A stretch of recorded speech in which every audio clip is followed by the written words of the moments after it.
जय श्री राम, जय श्री केदार, हर हर गंगे। श्री यमुनोत्री धाम की सुंदर यात्रा के बाद वापस हम नीचे बरकोट तलहटी में आ जाएंगे और विश्राम करेंगे। विश्राम के बाद नेक्स्ट डे हम निकलने वाले हैं माँ गंगोत्री के दर्शन के लिए।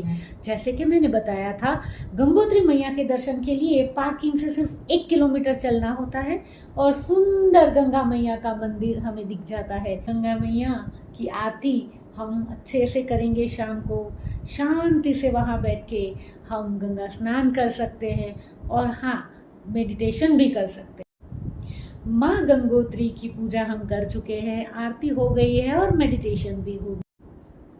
श्री गंगोत्री माना दर्शन પછી હવે આપણે આપણા આગળના પડાવ તરફ આગળ વધવાનું છે અને જે છે શ્રી કેદારનાથ ધામ।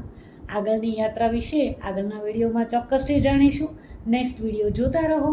કેદારનાથ બાબા જવા માટે તૈયારી કેવી રીતે કરવાની છે, ટ્રેકિંગ કેવી રીતે કરશું અને સાથે શું લઈશું, આ બધી જ માહિતી નેક્સ્ટ વિડીયોમાં। Thank you. જય શ્રી રામ, જય શ્રી કેદાર।